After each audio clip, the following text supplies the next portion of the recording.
We are at video number 50. The student is asking a question. Is it truly possible for inner peace to remain unbroken, even when someone faces great pain like grief, loss, or even death? The teacher replies, this is one of the deepest questions of life. And yes, the Bhagavad Gītā says that unbroken peace is possible, even in the hardest moments. But first, let us understand what kind of peace the Gita is talking about. The student is asking another question. Then, what is this peace? Is it just calmness or is it something else? The teacher replies, the peace described in the Gita is not a surface calmness. Surface calmness can be shaken by a phone call, a tragedy, or a single harsh word. The Gita speaks of a deeper peace, a peace that comes from understanding who you truly are. This peace arises when you realize I am not the temporary body. I am not the changing mind. I am the eternal, unchanging self. When you know this, life's storms cannot drown you. The student is asking another question. But how can someone stay peaceful during real suffering? When a loved one dies or when life breaks the heart? The Gita never denies that grief is natural. Even Arjun, one of the greatest warriors, collapsed in sorrow. He trembled, he cried, he was overwhelmed.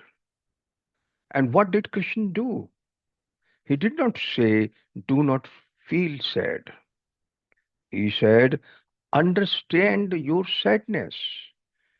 He said, understand your sadness, then rise above it through wisdom. This is the secret.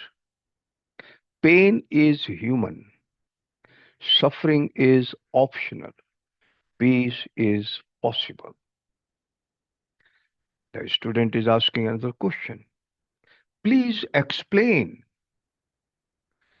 The teacher replies. The Gita says that grief comes because we forget the truth of life.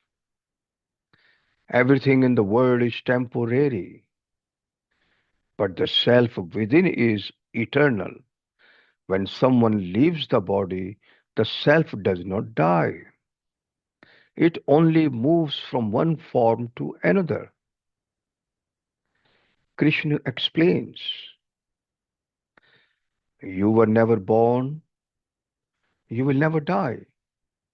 Your true nature cannot be destroyed. So, when you understand this truth, grief becomes softer. It does not crush you anymore. You feel loss, but you do not lose yourself. The student is asking another question. So, you are saying peace comes from understanding the truth of the self. The teacher replies, yes. Let me put it very simply. When you live as the mind, life controls you. When you live as the self, you control life. This does not mean a peaceful person becomes cold or emotionless.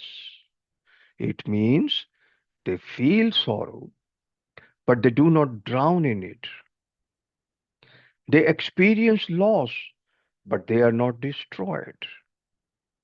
They witness death, but they understand the eternal. This is the unbreakable peace the Gita teaches. The student is asking another question. But how can a normal person like me reach such peace?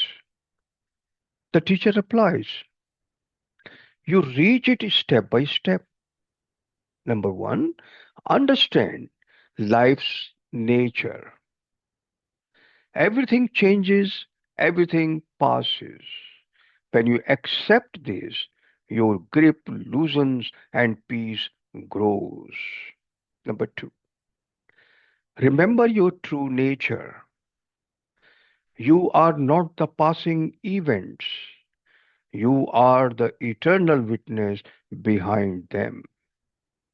Number three, practice courage during small changes. The strength you build in everyday struggles becomes your armor in major losses. Number four, trust that life moves with wisdom. Every ending is the beginning of another path. Nothing is wasted. Nothing truly dies. Number five, keep your heart open. Peace is not the absence of emotion, it is the presence of understanding. The student is asking another question. So, the Gita's message is that peace can survive even the greatest pain. The teacher replies, yes, peace is not the absence of grief. Peace is the strength that carries you through grief. When you discover the self within you, you find a peace that grief cannot shake, loss cannot break, and death cannot touch. This is the peace Krishna offered Arjun, and it is the same peace available to you. The student is asking another question. This gives me hope. So even in sorrow, I can still find a deeper joy. The teacher replies, not only can you find it, it is your birthright. The Gita calls this the peace beyond understanding, a peace that shines in heartbreak, in pain, in change, in death, and even in the chaos of life. This is the greatest strength a human being can possess, and you can cultivate it through wisdom, reflection, courage, and awareness. The final message for you: the storms of life may bend you, but they cannot break you. When you know the unbreakable self within, Hari Om.